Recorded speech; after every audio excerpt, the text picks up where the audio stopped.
Okay, chat, before we begin AI Dungeon today, it's been a little while. There's been, as usual, tons of updates. And,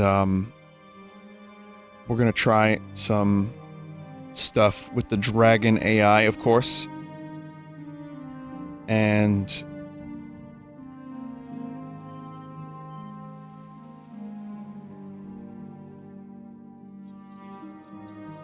what music is this? Well, it's Oblivion, but... doesn't this sound like it's from something else, too? Like, that melody was in another thing. Anyway, don't worry about it. Oh, it's Star Wars. Yeah. It is. It's Star Wars.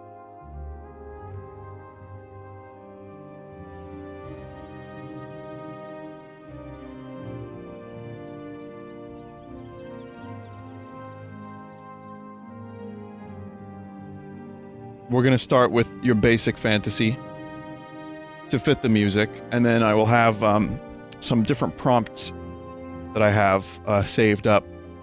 But let's start with fantasy, and I put the randomness up a little bit. So I'm going to be a wizard. My character's name will be...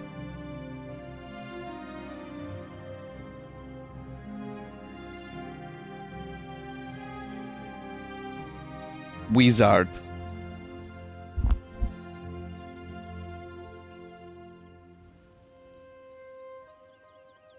Let's see what story it generates for us. You are Wizard, a wizard living in the kingdom of Larian. You have a staff and a spellbook. You finish your long journey and finally arrive at the ruin you've been looking for. You've come here searching for a mystical spellbook of great power called the Book of Essence. You look around and see a few of them, so you need to choose which one to claim and not waste your time like other unworthy adventurers went in before you. Claim the Book of Wind.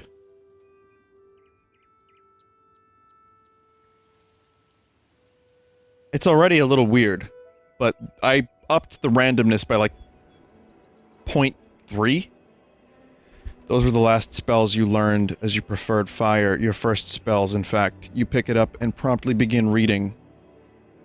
Learn all the spells in the book.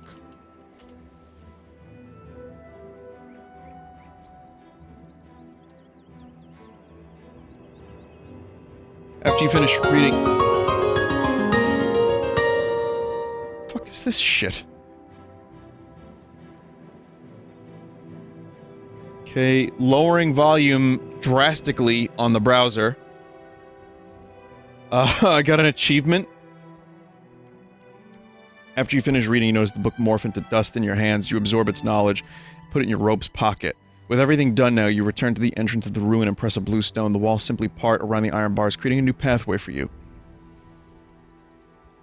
Ahead lies a strange world where the skies are red and the seas are purple. There are mushrooms. There are golden mushrooms 50 feet high, releasing spores into the air.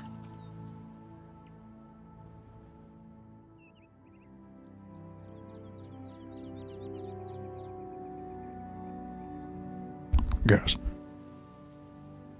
You took the stone from my colleague's pocket after he failed repeatedly at the front of the line through these caves. As a result, you two will work for us, ushering in an age of glory to this world.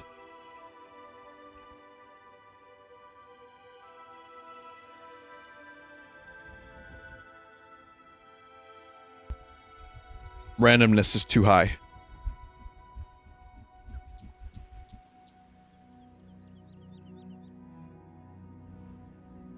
It just ignored. An eerie release from Demar's prosaic prose fills you with a sense of dread one you've never felt before. You feel an unprecedented shiver down your spine as the admission letter anagram finally revealed what this was truly about.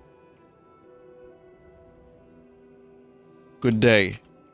the randomness is way too high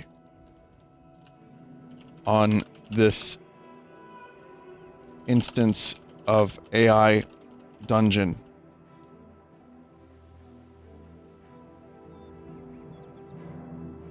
God damn it, I missed an O. An admin applicant, huh? Tell me why I shouldn't ban you. Because I am a good server admin and I do all my own web design.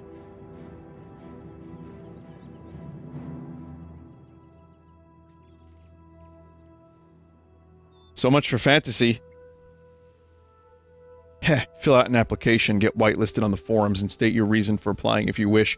We'll play it by ear. I prefer veteran crew over applicants, though people with voice servers are whitelisted automatically and near instantaneously. Gerodico leaves and returns with this paper application 2 hours later. Hacksaws, dude.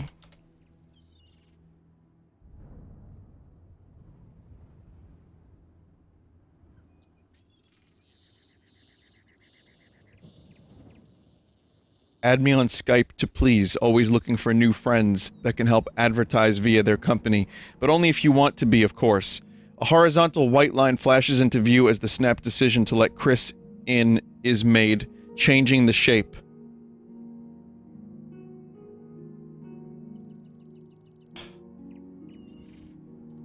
Are we starting a WoW server or not? This is getting lame, dude.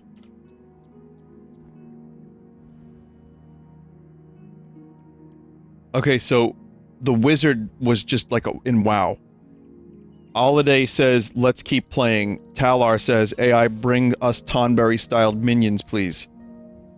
AI, please write us a good scenario. One that is sexy. I don't know why I'm doing that. I'm sorry, chat. I need to see what happens.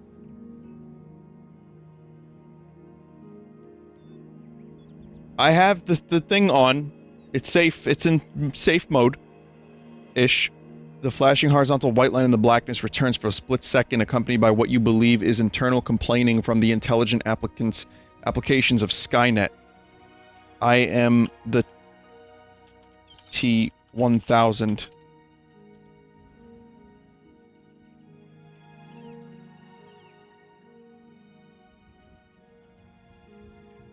It's very, sexy, I guess. Eventually, you finish up looting the shacks of whatever they had, a few old loaves of bread and tetras here and there. The radio provides some welcome distraction from the monotony that comes with trudging through knee-high water and carrying a friend who can't walk because of his broken legs and another with a dislocated shoulder. This prompt is fucked. The AI is broken.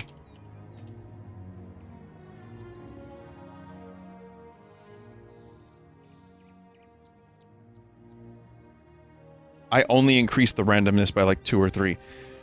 When asked to elaborate, you instead begin asking questions. Can I get some health packs? Ways you could help? Other people you could interact with the environment, along with their profiles and such, everything relevant that you can interact with. You whistle a tuneless tune as Skynet's monologue begins again, no longer getting annoying. Wow.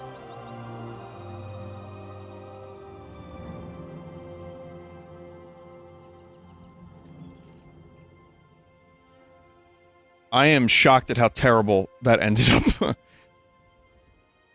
Default randomness is like 1.0. I had it on 1.4.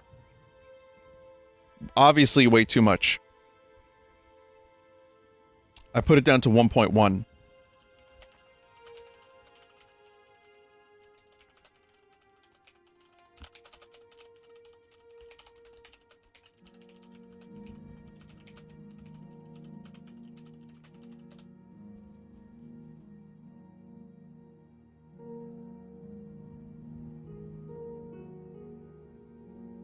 Gives a fuck about an Oxford comma.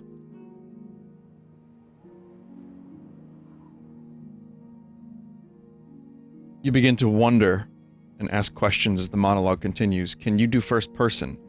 Can you describe things to me like this? How come I type normally, but Skynet's text always appears in Courier New? How many people are able to connect to this text adventure right now? The adventure continues as a naked troll wanders up to the hero. Well, it's like Valheim! They're naked in Valheim! I just want to see. Goblin, orc, or troll. What are my choices exactly? You can choose to end this session, send me to a webpage, start a new adventure, or ask a question. Which would you like? Ask a question. What is happening? I'll start a new adventure in, like, a couple minutes. I'm not gonna linger on this one too long. The troll smashes the hero in the head with a large club, knocking him into a shallow river and putting him out cold. The fuck? We just went from, like, AI to the troll killing me? Get up. Stagger up and cast the razor wind spell on the troll.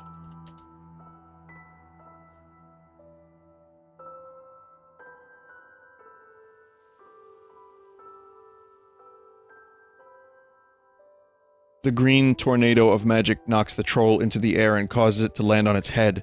Its head is somewhat flattened from the landing and is quite dead. You loot the body for any valuables before dragging it back to town as proof of your deeds.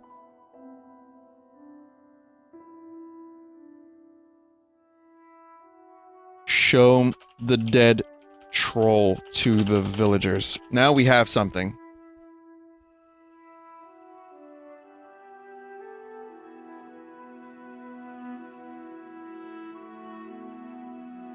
The villagers cheer and give you level 10 reputation bonus.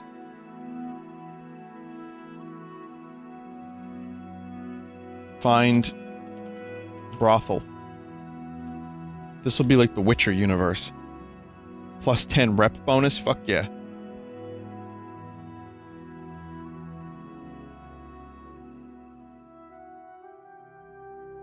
The sweet scent of lust and arousal fills your nostrils as you enter the place. The cheap perfume and flowers trying to hide the smell of trash and sewage that fills the air. The whores eye you curiously and the tavern owner comes over smiling at you obnoxiously. What can I do for you? He asks, winking. Pulp the brothel owner.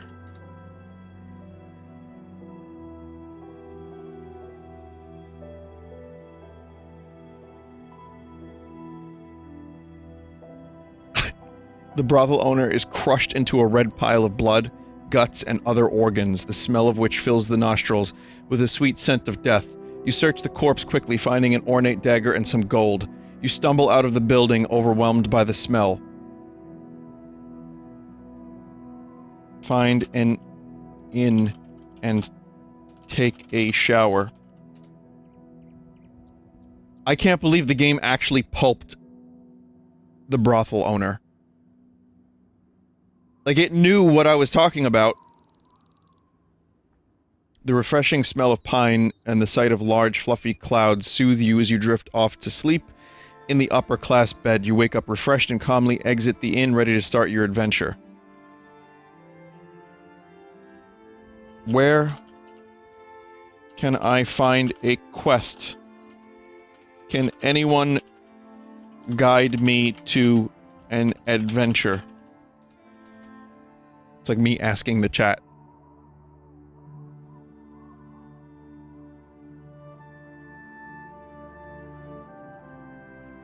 A horde of rats pours out of the sewer grate and attacks, killing you.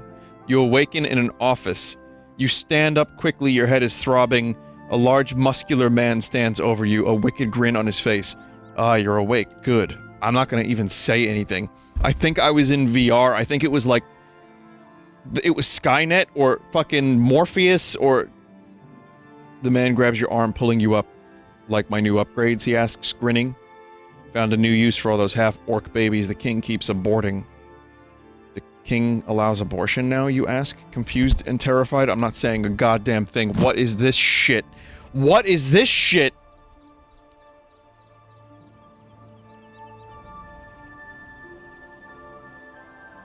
Oh yes, just has to do with all the right people looking the other way when they're pulling babies out of trash cans. Bags left in public areas in various dives, the man says, chuckling.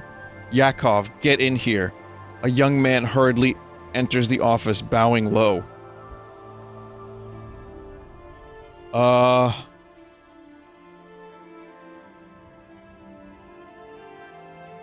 Yakov? Yes, brother. Go on, have some fun, the large man says, motioning towards you. Yes, the young man grins eagerly, walking over to the door. He opens it to reveal a large, long hallway with barred doors along its length. How you can see the entire hallway, you have no idea. Where is this going?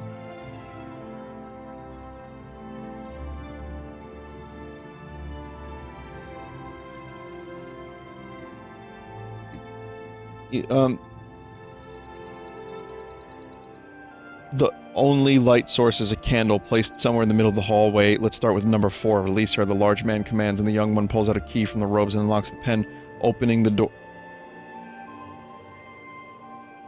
Pulp, Yakov, and the other one as well.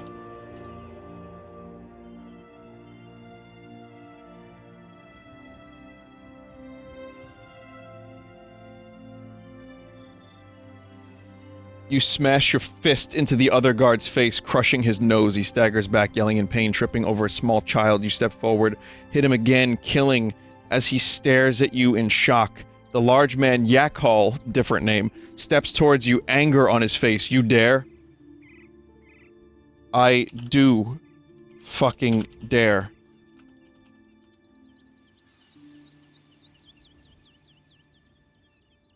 Yakov.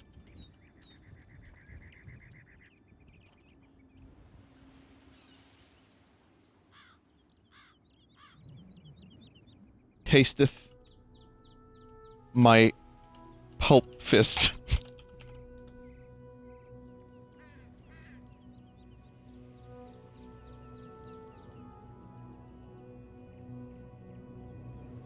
You punch him in the gut, killing him. You turn and walk down the hallway. You can't escape, mortals! A voice booms from above you. Purge the unbelievers! Suddenly you see dozens of robed figures hanging from the ceiling, dropping as softly as a feather. Cast Fire Wave and destroy the robed figures.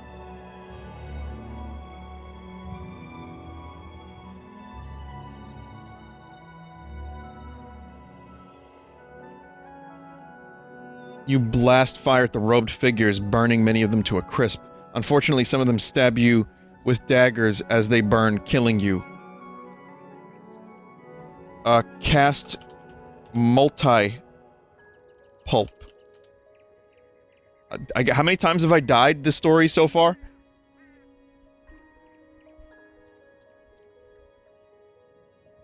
You prepare to take revenge on your killers by casting multi-pulp, but you feel dozens of knives going into your back, killing you.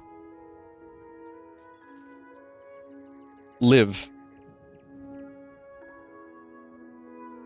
4 deaths.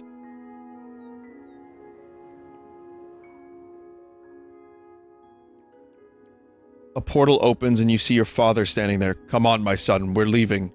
Quickly you enter the portal. Just before it closes, you can hear the cry of Unbeliever! You find yourself in your family's mansion. You walk to a sitting room where your father awaits, drinking brandy. How many times have I died now? Am I really dead this time?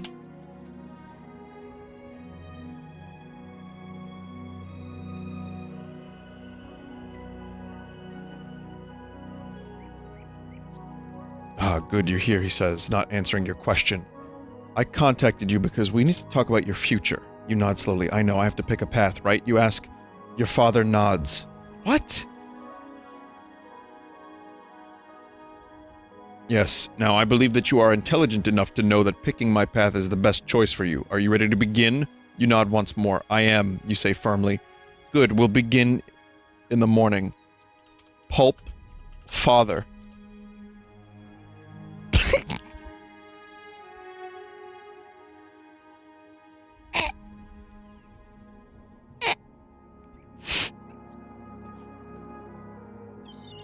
The next day, you meet with your father in a path-picking ceremony? No. Nope. Retry.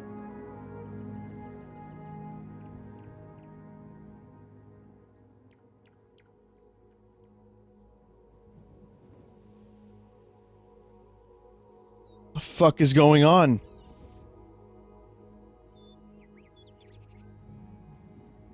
It's not listening to me. Father is unpulpable. You wait until your father falls into his alcohol-induced sleep. Then you quickly open his desk drawer and grab a box of matches. You tiptoe out of the room and head down to the stables. Moments later, the entire mansion is ablaze, and you ride your horse to the nearby village. Okay. That's kind of not...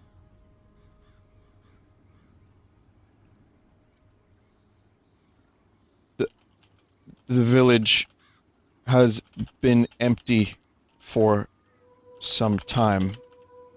All that remains are remains. Strange noises can be heard from dark alleys between buildings. Those from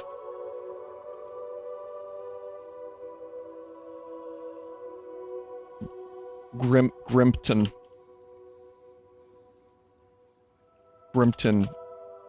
stay far away from this place. Scrimpton. Right?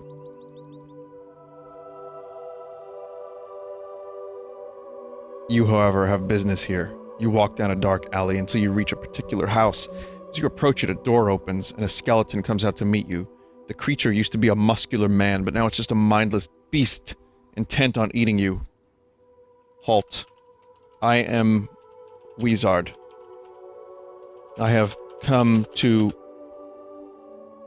give you flesh and life once again. Stay your hand and allow me to cast the spell of life.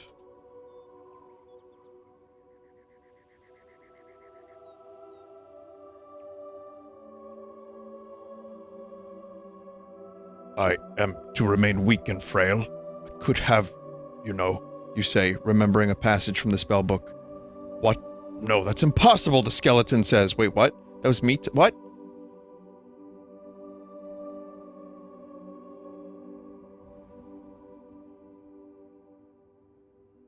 Be gone, foul human. I'll not fall for such an obvious trick. Get out of here, you shrug as you prepare to draw your weapon. Wait!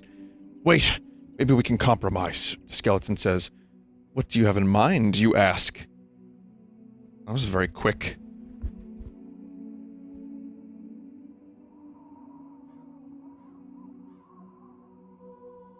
I'm thirsty. Lots of bones and skulls in here. Surely you can help me with that, right? Fine, you say. Give me 5 minutes to brew a potion, then I'll head off to the woods to get you some nice juicy bones from the animal there. You bargain. The skeleton considered this. Cast the anti-pulp spell on the skeleton to restore his flesh.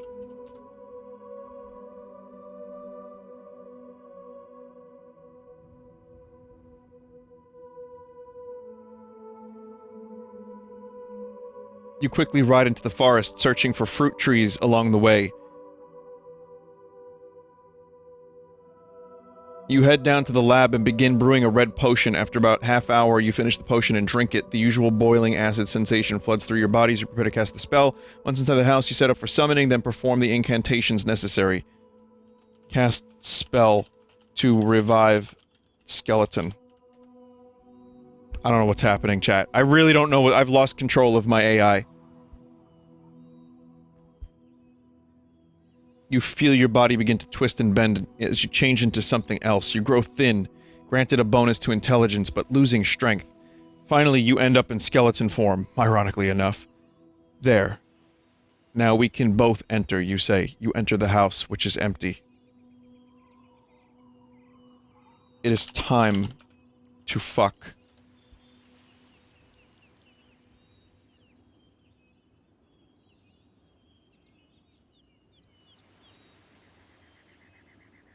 The skeleton drops his jaw and stares at you.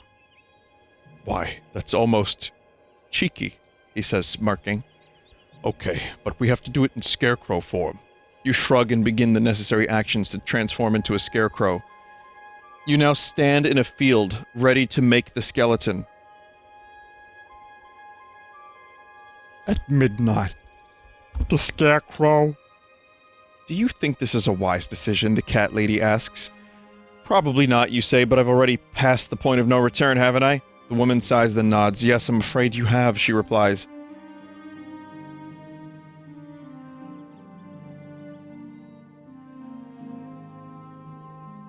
Cast Scarecrow spell.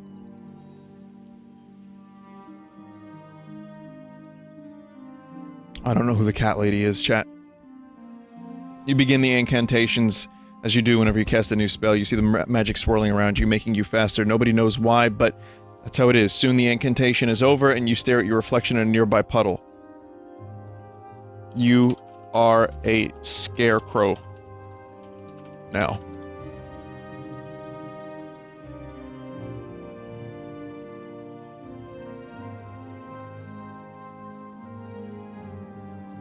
You are completely covered in hay, as if you just rose from a grain silo. A pitchfork is strapped to your back and you feel slightly stronger and faster than usual. You grin at the power of your new form. Time to head off, Lucy says, winking at you. Hang on, Bigfoot barks.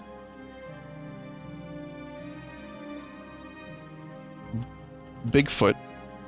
What the fuck are you doing here?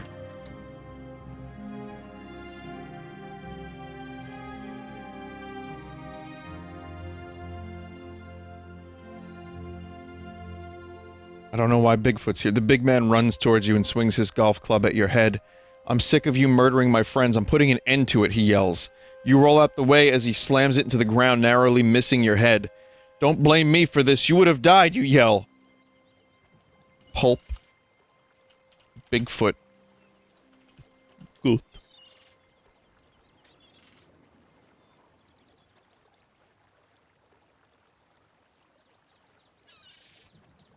You run at the big man, raising your fists. He swings a club at your head. You dodge and you punch into his gut. I've had enough of my friends dying, Bigfoot says, headbutting you in retaliation. It ends now. Bigfoot drops his club and sends a powerful haymaker at you. How the fuck did Bigfoot live? Oh, 'cause he's Bigfoot. You block it and throw another jab in the side of his jaw. He reels backwards and you push him to the ground with your foot, sending a boot into his ribs. He goes down. You pile drive him into the earth. Pile drive so hard that you dig deep into the earth and enter the mines of Moria.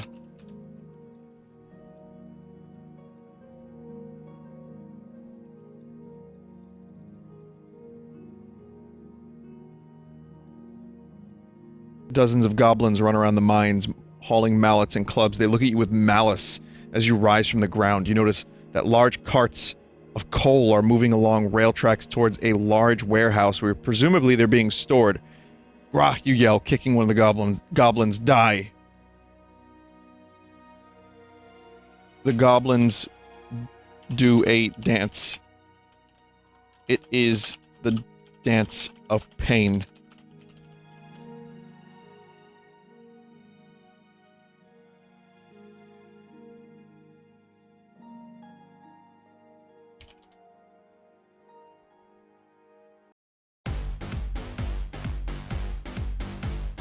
Overhead, you hear the flutter of wings. You look up and see hundreds of birds flying from the mine tunnel. Ah, you yell as searing pain goes through your body. You've been struck by lightning. The dancing goblins only manage to light the hay covering your wooden torso and limbs. The goblins dance.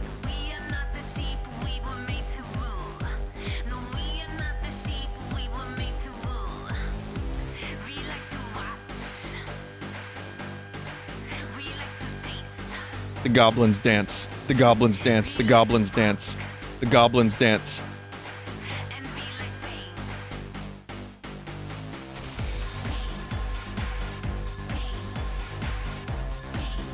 The goblins dance. The goblins dance. The goblins like pain.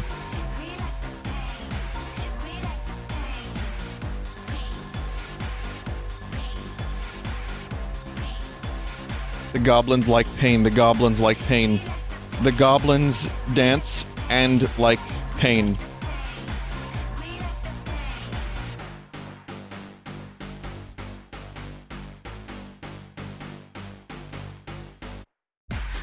Dance with the goblins. Oh god, I think I've broken it.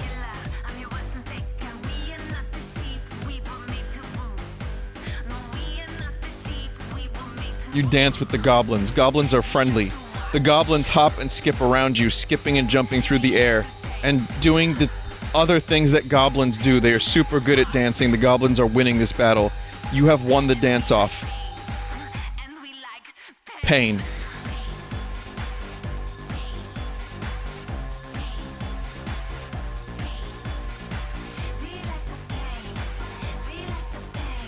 You feel the pain of 1,000 knives stabbing into your body. It pierces through your body. Your screams join those of your enemies. You like the pain.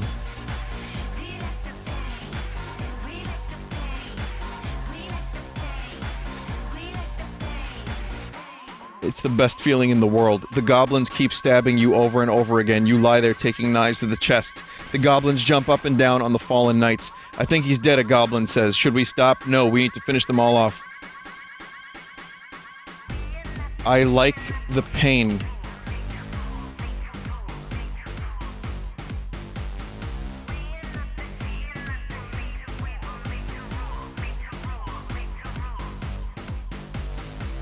Me too, you say. The goblins seem happy. No, I don't, the first goblin says. I'm quitting. The goblin drops his knives and walks away. It's an act of treason. You must die. You're a disgrace to the goblin race, the goblin says. There is much pain and dancing. The goblins like the pain.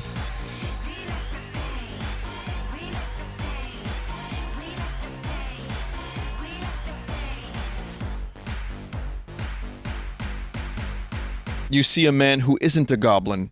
He looks funny, like a dwarf, but not quite. You're not a goblin, you say. Correct, he says. I am a hobgoblin. I am a master of shadow magic and the art of illusions. Do you like the pain?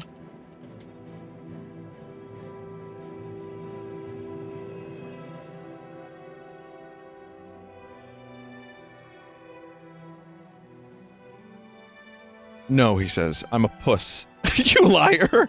You exclaim, punching the wimp in the face. The hobgoblin falls to the ground and holds his face, crying.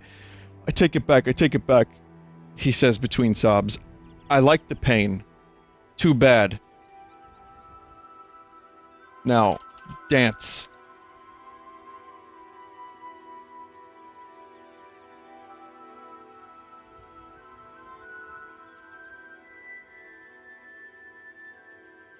The hobgoblin dances. He dances like there's no tomorrow. He dances for the fallen goblins. He dances for the fallen enemies. He dances for those that died. That the goblin... That goblin light that made him a wuss and unable to fight like a man. I am sorry, the hobgoblin says as he dances. It's okay. I have come here to spread pain and dance to the goblin world.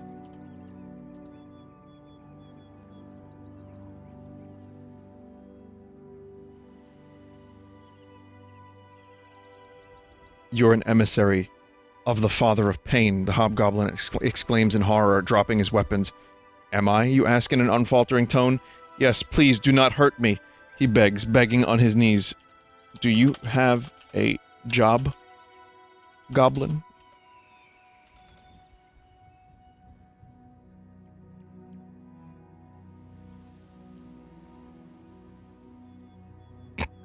No, do you want a job? Yes. Do you like the pain? Yes, the goblin says pitifully. You grab his head and force your thumbs into his eyes. He screams in pain as you twist, tearing them from their sockets. He continues screaming as blood drips down his face. You are now my job, goblin. Familiar. You will do as I say, and I will give you a good, yet painful life. Do you understand?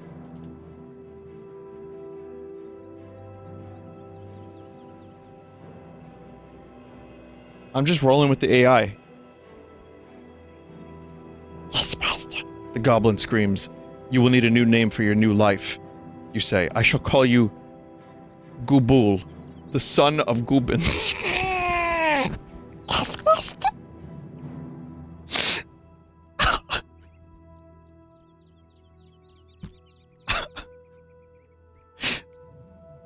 Gubul lies in the dirt, groaning. Do you like your new job? You ask the Father of Pain. Yes! Yes, it is at least better than what you had me doing, the Father of Pain exclaims. It would be better yet if you were doing it, you hiss. Yes, Master, what is happening?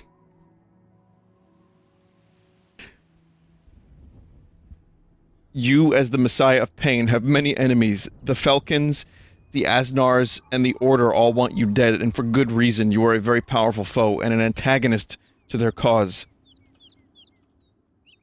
Gubul, we must travel to the Falcons and destroy them with intense pain and pulpage. Do you agree?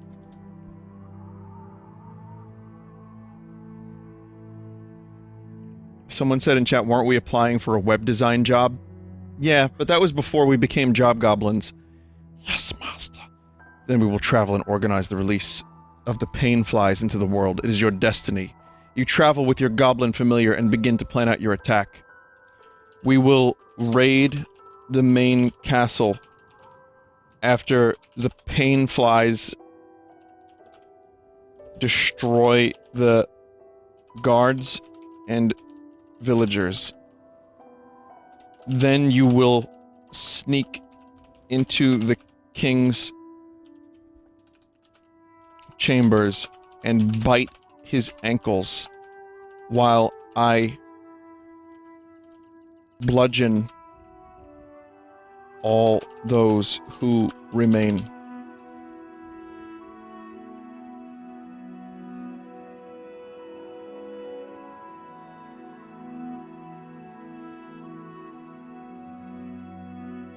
It will be done. Gubul says with a nod. Great, let's get started. You spend the next few hours practicing casting spells. You weave fire into a snake-like form and have it lunge forward, biting the soil. It is time to attack. Sounds like a cool spell, actually.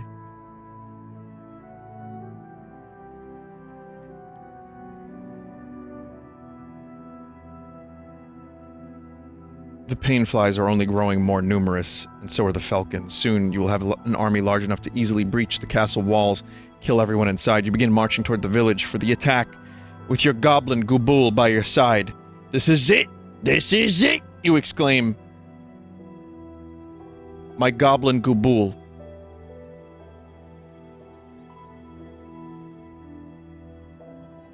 The pain flies are taking care of the villagers and the young. Soon you'll be able to take care of the guards and everyone else. You arrive at the village.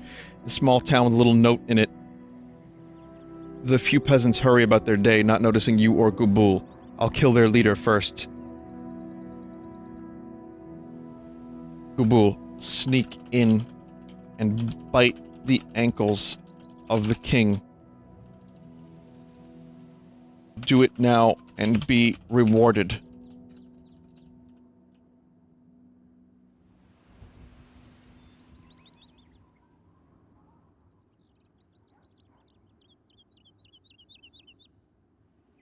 As you wish, master. You watch as your goblin familiar walks quietly into the town. You wait for him to reach his destination and bite down on the king's ankle. The king lets out a loud scream, alerting everyone in the town to your presence. Gubul quickly returns to you. Familiar, you exclaim. You've done well. Come, let us raid the town. You raise your hands into the air and cast bolts of lightning, killing many of the peasants milling about the town. You grin as you fire another bolt of lightning from your hand. You laugh, stepping forward as more and more peasants drop to their knees to worship you.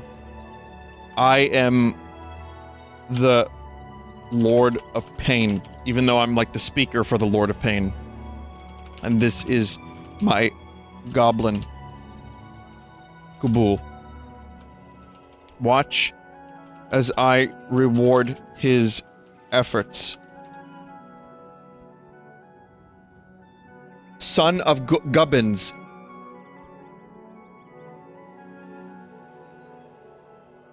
You hold your hand forward, conjuring a handful of fire and dropping it on Gubul's head. He yelps in pain, collapsing to the floor as his fur is set alight. You laugh as he lets out a terrified scream. The peasants gasp, shocked by your cruelty. You clasp your hands together and contort your fingers. I'm just gonna let this play out. I was going to commit pain on, Gubins. Gubul. Anyway, your hands begin to smash into each other, the sound of bones breaking, filling the air as Gubul's broken body is smashed within an inch of its life. Do not look so shocked, you laugh. This is what awaits any who would oppose me. You enjoyed that, didn't you, Gubul?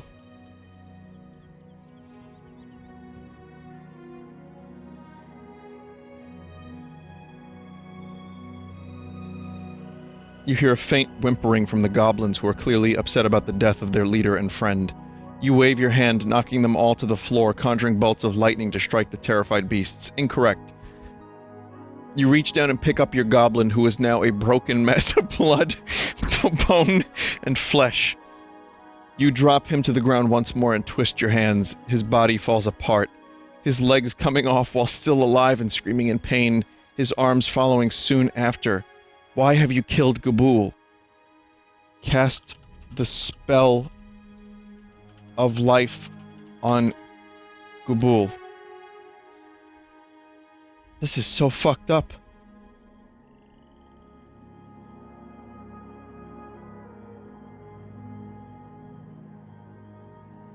I'll not let you have your way, you say, raising your hands and healing Gubul. It's not over yet. You cast the spell of life once more, healing the massive amount of injuries that Gubul has suffered. Rise. You begin to say.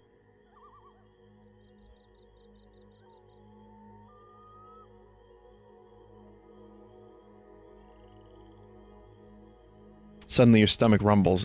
Again, you add. You watch as Gubul's legs and arms quickly crawl back to his body. He groans as he sits up, looking at you both defiantly and angrily. See, he's okay.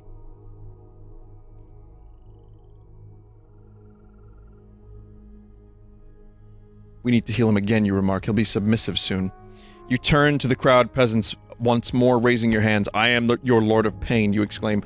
All those who would oppose me die. All those who would bend survive. What will you do?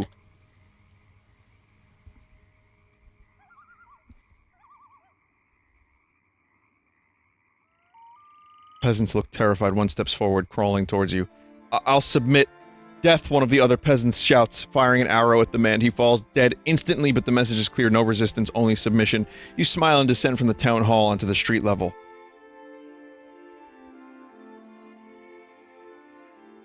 Reach into Gubul's battered body and pull out the magic book.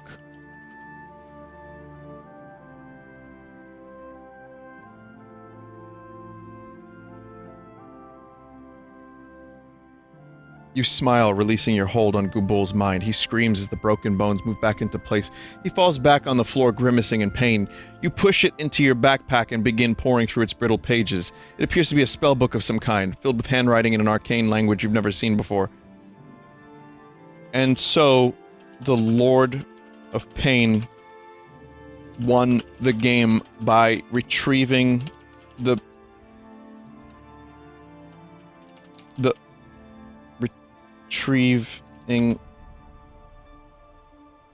retrieving the magic book. Game over.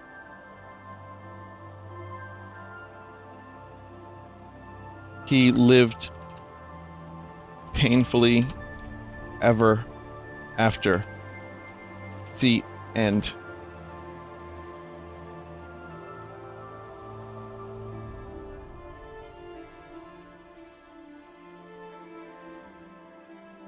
You made it, smiley face. Thanks for playing. And the moral of the story... The story is...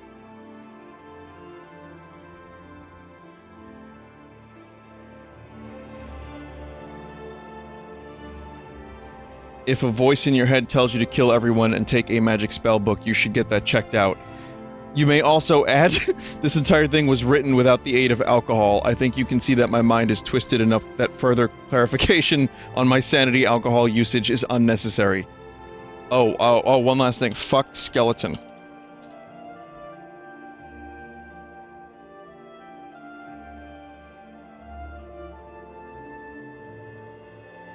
You are a skeleton. You are currently... One more try? Yeah, no, it doesn't have anything to do with that. Hang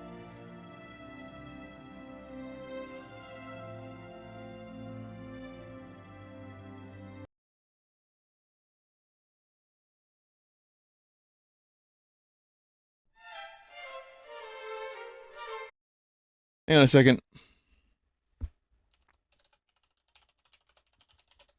Hang on, we're gonna open, Pokemon cards.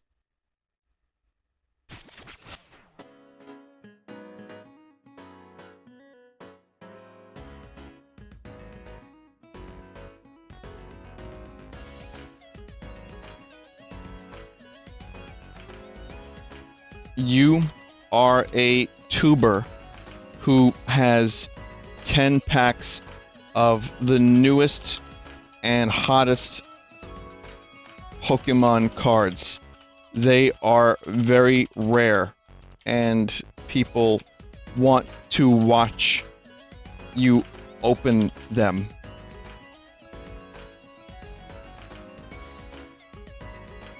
You are a tuber who is about to be eaten by a giant slug monster. You have no idea what to expect, but it will probably not involve getting devoured by a giant slug monster.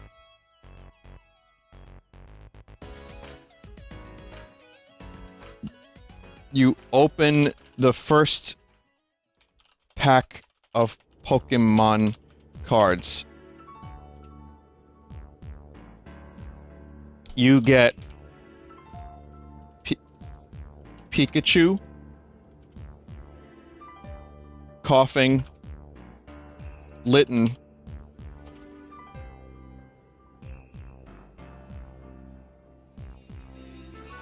the first card you open is Pikachu. It looks like this. The little guy's so cute, he even has his own pouch. The only problem is this Pikachu doesn't do anything except for look pretty.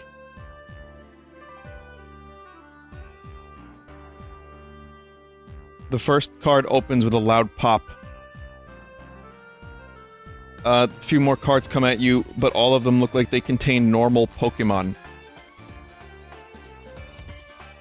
Pulp. Slug. Monster.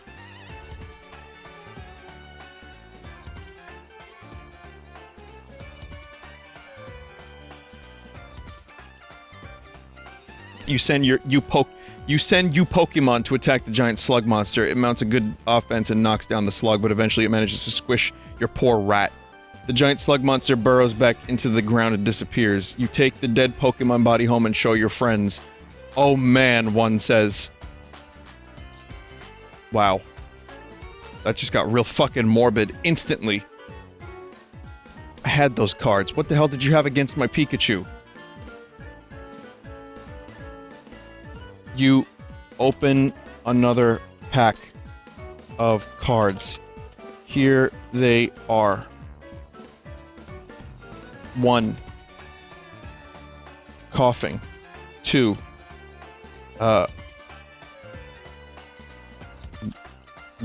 Weedle. 3. Lapras. 4.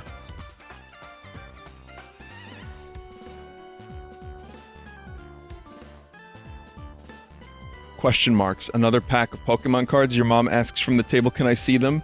Does she know what's going on? This does not want to work.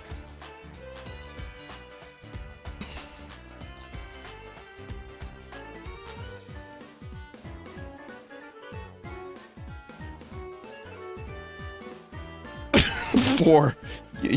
Your mom sick. 5. 5. Pikachu.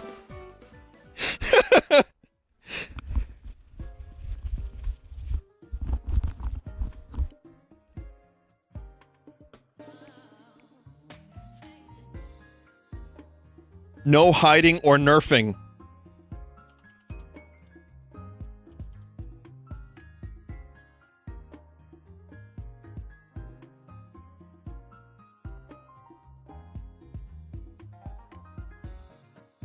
Eight, snooze button. Choose wisely. 9.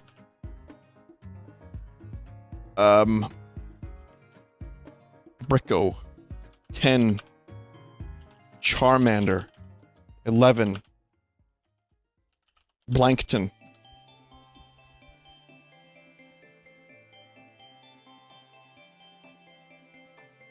12. Destiny Knot. 13. Pikachu.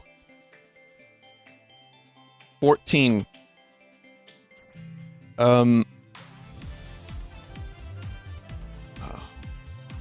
Blastoise. 15. Gabool. 16. Mewtwo.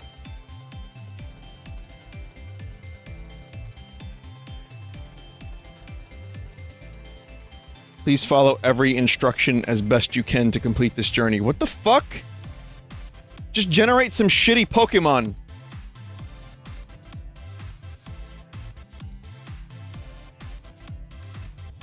Team Rocket. 18, your mom. 19, Psyduck. Happy reading. 20, Golduck. 21, Blizzmond. 22, Cankersaur. No, Cankersaur. 23, Carrot Top.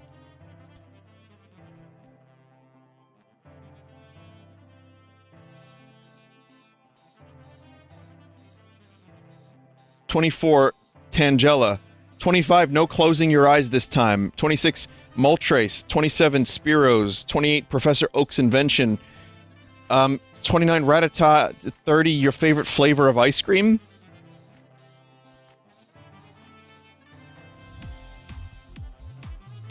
It's 31.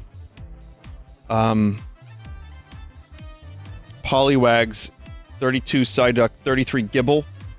34, Blissey Dance, Vileplume, Psybeam, Blindside Punch. This concludes today's lesson, class. Please log this experience with Professor Oak and bring your fillable PDF certificate at the end of the course. These cards suck.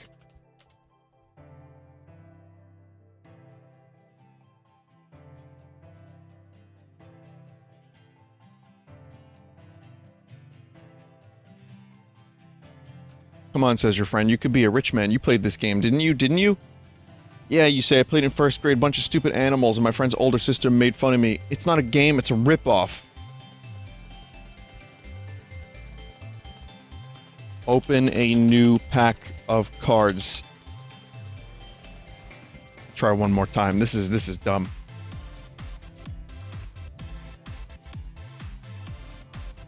Rapidash. Oh, look at that! Oh, nice! It's working! You find a rare card of a fiery equine monster. The card's worth $100 on eBay. You can either keep it or sell it. Tentacool. You find a common sea creature card worth $5. Magikarp. It's the common fish card worth $2. Seal. You find a card of a Pokemon that resembles a seal. It's one of the most common cards around. Sell it or keep it. It's up to you. What the fuck kind of Rapidash card is this? You find a Psyduck card. It's worth $10. It's one of the most valuable common cards out there. Slowpoke. You find a very common card depicting Slowpoke. It's worth $1. I can't believe this is working. Shadow Pokemon Golbat. It's rare. It's numbered 351 of 392. It's still worth quite a bit. Eevee, it's worth $40. Excuse me. Jeez, I just sat up.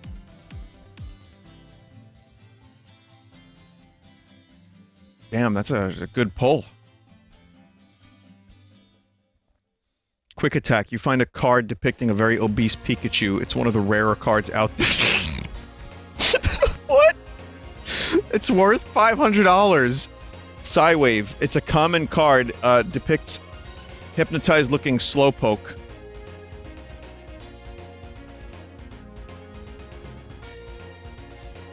It's quite valueless. 11, Gubul. You find a very rare card that depicts a very strange-looking Pokemon that has its mouth open with a red orb at the center.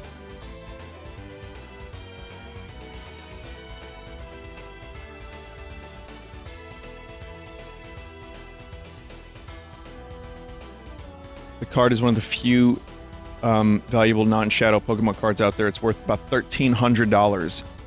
Voltorb is common. It's $2. I don't know where it's getting this shit from. Sweet Honey. You find a card depicting honey dripping off of a fallen leaf in the fall. It's very pretty, and it's worth $35 to $40. Darkness. You find a rare card depicting a creature lurking within a dark pit. Oh, it's going off the rails now, chat. This doesn't even have anything to do with Pokemon anymore. Let's see how far it strays from Pokemon. It's worth $200. Secret Weapons. It's a very common card showing Grumpigger? Clinging onto a tree branch. It's worth about $1. Is that real? Is Grumpig real? It is? Oh. Noctowl. You find a card depicting a nocturnal bird is one of the most valuable common Pokemon cards. $40. Tangela. It's, a card depicting a Pokeball swallowing a tangle of vines? Huh? What is it doing? $25. Keep it, thank you for playing. No, we need more. We need at least up to 20 cards or more. Raichu. It shows a red-haired girl with a yellow mouse on her shoulder. It's worth $80. The Addict stream continues, chat. Even virtual, non-real Pokemon cards. Psychic. You find a card showing a man with a teal head. It's common. It's a common, valuable human card. What? Humans? I don't like the sound of that. And it's $80? Dark Cave. You find a very rare card depicting an unexplored cave that seems to have a mouth with sharp teeth. Yeah. $3,000. You've now completed another quest for Dr. Neruda. He said he will contact you again. No, we need more than that. 21 is Professor Oak. And it is, it's $140. It's a human card. It's another valuable human card.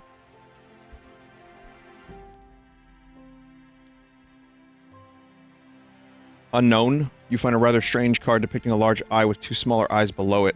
The eye seems to be looking right at you. It's one of the more common unknown cards. It's worth $20. Psi Energy. You find a card depicting a boy riding on a blue ball of psychic ball. Sorry, big blue psychic ball. It's, valuable... Charizard! We did it! You find a card depicting a rather strange-looking dragon that seems to be made of fire and has 3 horns. 3 horns. What? Common valuable Pokemon cards worth 200? Try again. Try again. White Whale, Holy Grail.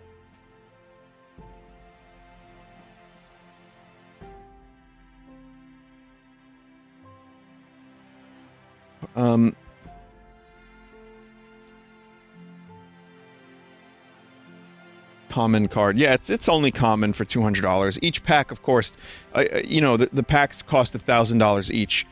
Espeon is $100. Let's get a couple more.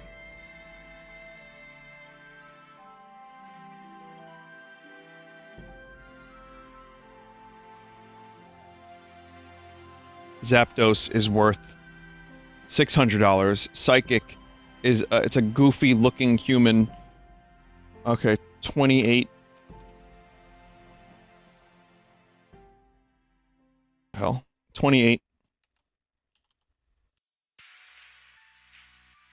Penisaur. What's that Pokemon worth?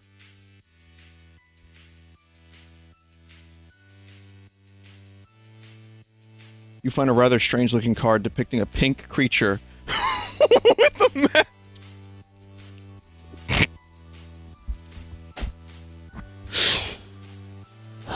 with a massive green dong as a nose and a mouth full of teeth.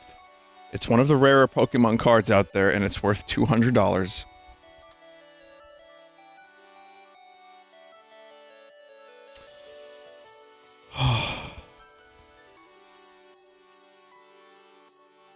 Articuno. It's one of the less common. It's, you know, $800. Charizard again. Orange dragon with flame coming from its mouth.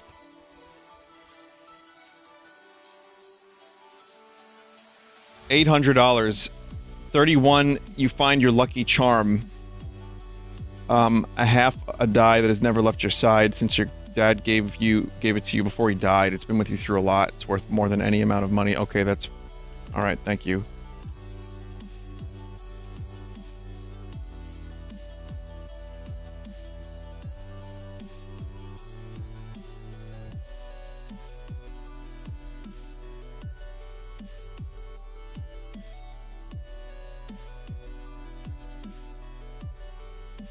You find one of the rarest Pokemon cards. It's worth $3,200 and is one of the first generation of Pokemon cards ever released. You have now finished the manager's game. Thanks for playing. And the moral of the story is... there is no moral. It was all random. Wow.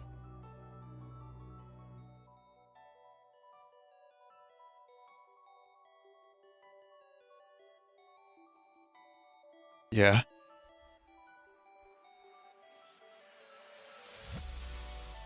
So I was told there's a good a good prompt here. I'm not gonna do too much of this, but so for example, book show name review,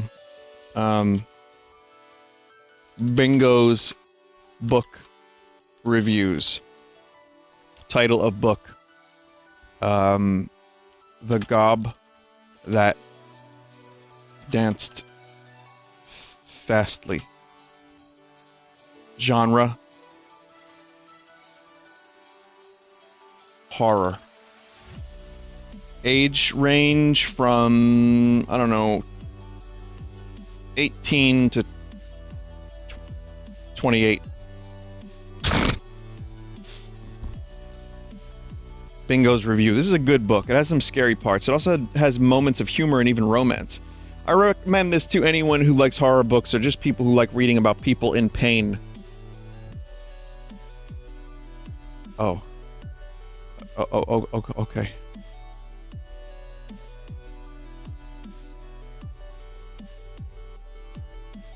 Let's change the genre from horror to cookbook.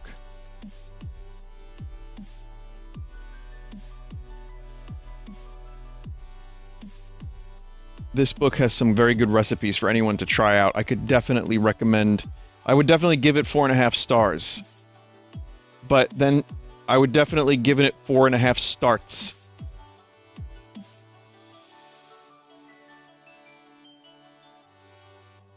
The Goblins' Scromance.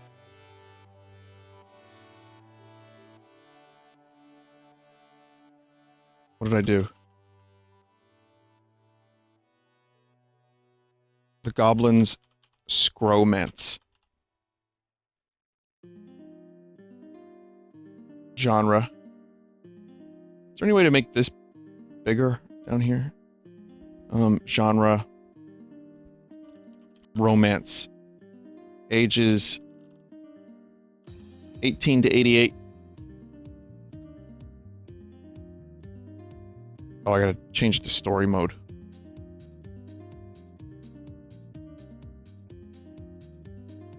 The Goblins' Scromance is about a man in his journey to find his lover. Although there were parts where the love was unexpected, I feel that this story is really romantic. I mean, it's kind of... It's not really that, like, funny, but it's actually kind of accurate.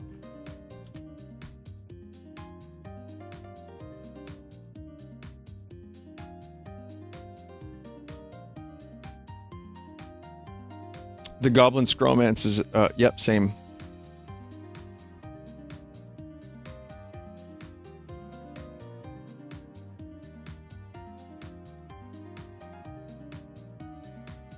Let's try it again. Purpose: to help you find a good book to read for your birthday or any other special occasion. Rating 1 star, too short. Likes: you like books that are romantic, funny, and interesting. This is one of those books.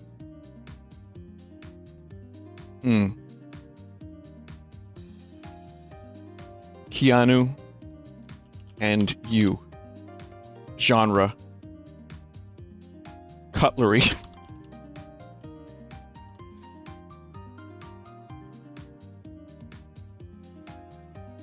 You book. Purpose: to help you find a good book. 2 stars, too long. I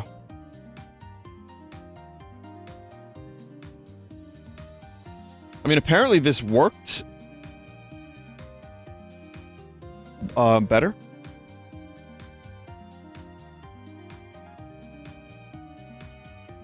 Remove the you book. I don't know how to get rid of the you book. How do you do that? Like, it's not...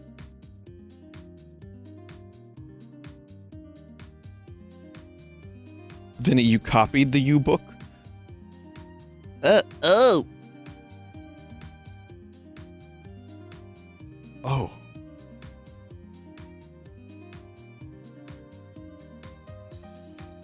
Keanu and you. Genre.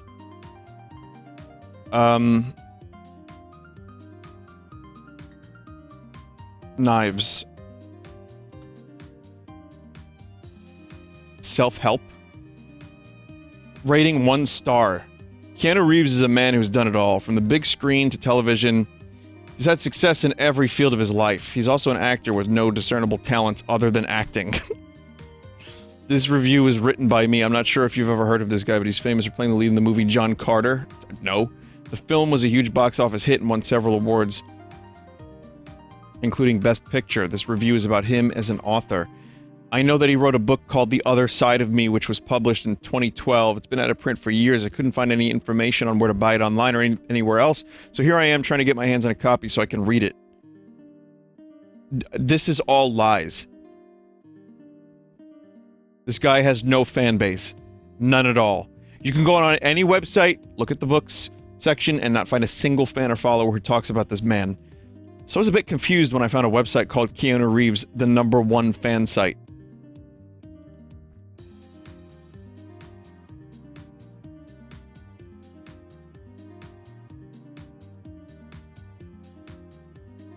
Gobbling with goblin.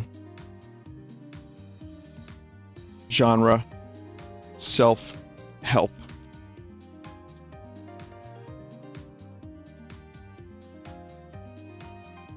I did you book again? God damn it! Fuck! Rating 1 stars. This book is a must-read for everyone in the world who can read as an insight into the mind and world of a goblin.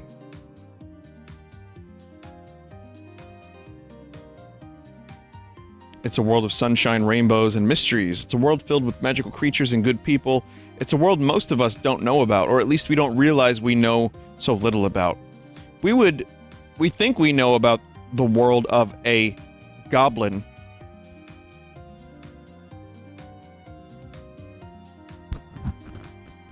Lives in. We think we know what they are like, but do we really? Goblins can fly. They live among us. And this book will let you in into the secret world of the goblins. This book is ridiculous.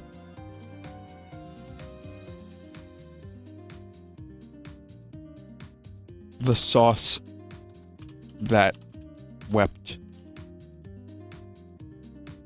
Genre. Drama.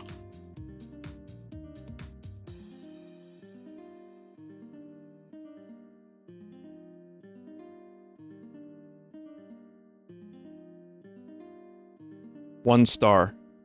The greatest chef in the entire world. Of all the books I've ever read that has been written by celebrities, this has got to be the worst one. And it was written by the world's greatest chef. One of his claims to fame is that he hosts a show called Fire and Ice.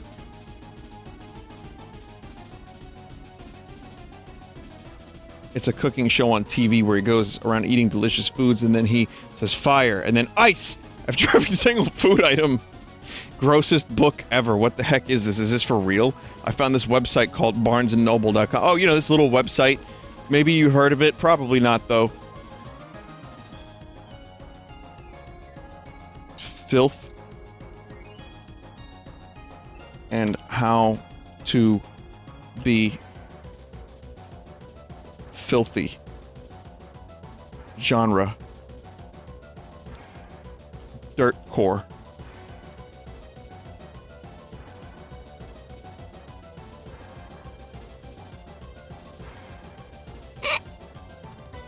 Rating 1 star. Have you ever wanted to be filthy? No, I'm not talking about your normal people.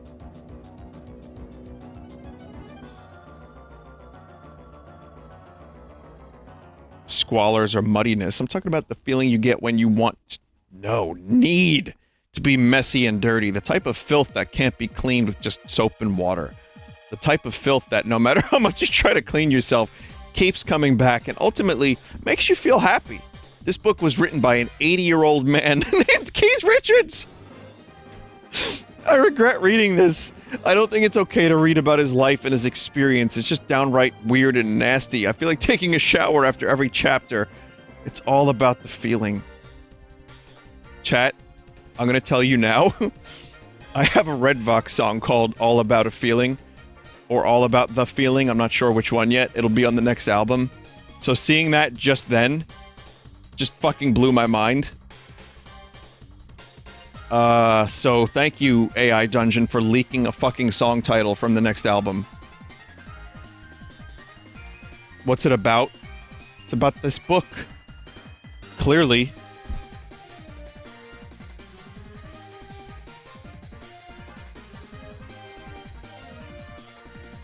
Title of the book will be My Meat and Me. How I opened too many incognito tabs. Genre. Crump.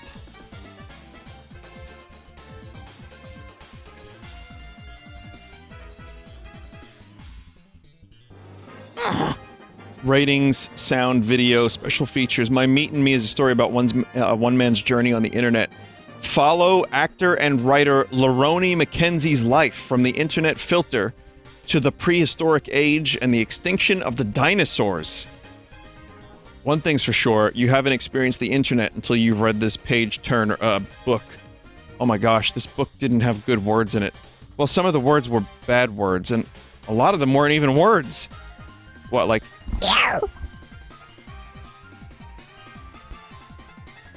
I'm not sure if the author fell down and hit his head when he was little or he just thinks strings of random letters are funny, but this book is nothing but stupid pop culture references and him saying the word meat over and over again. It's obvious he got paid to write this because no one could possibly enjoy something this stupid.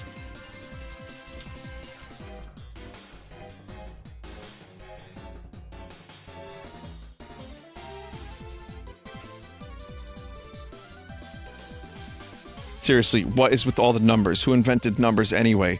What do numbers even mean? Was that a smiley face? I feel so confused now! As someone who isn't a complete idiot despite my low test scores, I don't understand what this book is supposed to be teaching people! The closest thing to a lesson is... Broke a couple fourth walls there. More than one, perhaps. If you eat a hamburger, you'll turn into a cannibal. Yeah, we got it, thanks. I hate this book. Tune in next time for another exciting episode of your favorite blog reader. And the moral of the story is...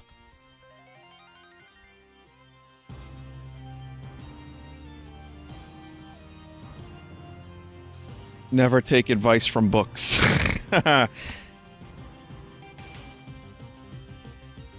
AI Dungeon delivering yet again.